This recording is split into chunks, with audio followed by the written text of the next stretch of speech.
Ontem, 27 de março, celebrou-se então 46 anos da primeira intervenção, ou do fim da primeira intervenção do regime segregacionista sul-africano em Angola. Mas importa frisar que as ações sul-africanas começam em 1970 de um acordo secreto em que o regime colonialista português tinha assinado com o regime segregacionista sul-africano, que culminou com aquilo que se chamou de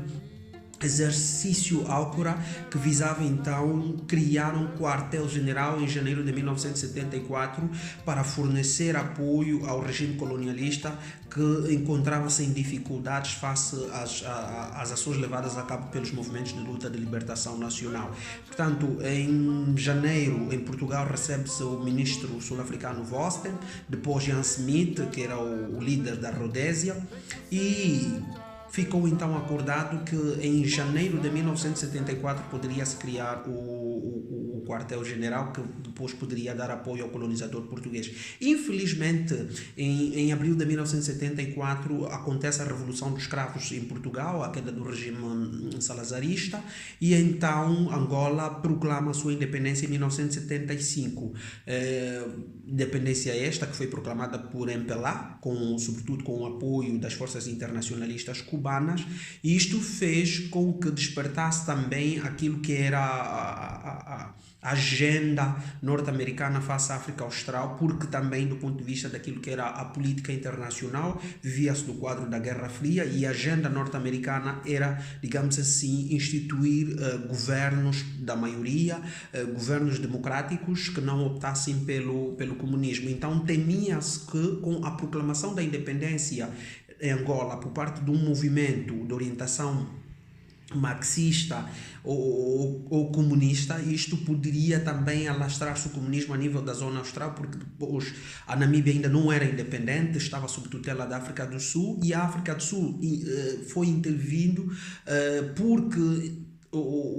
a SWAPO, que era o movimento de luta de libertação da Namíbia, era treinada e arquitetava quase todas as suas ações aí na fronteira com Angola. Portanto, a intervenção da África do Sul, em parte, era por causa das ações que eram levadas a cabo ali na SWAPO, que lutava pela independência da Namíbia. Em parte também foi utilizada como parte da estratégia dos norte-americanos, de modos a travar com que em Angola tivesse então um regime comunista. Infelizmente aconteceu com a proclamação da independência por parte do MPLA, e rapidamente em 1976 começa então os apoios sul-africanos de forma clandestina à UNITA. Portanto, em 1976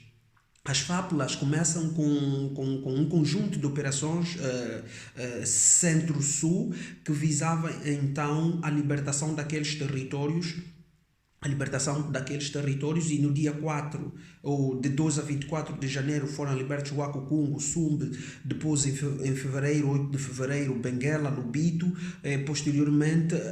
foram conquistando outros territórios, e portanto em 23 de março de 1976 então marca o fim da primeira intervenção do exército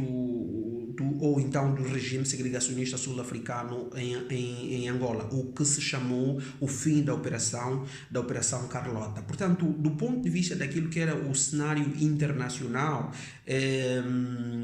a estratégia era evitar com que cá em Angola houvesse um regime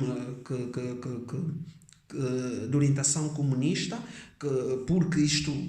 poderia-se correr o risco da expansão do comunismo a nível da África Austral. Por isso é que os americanos entram de facto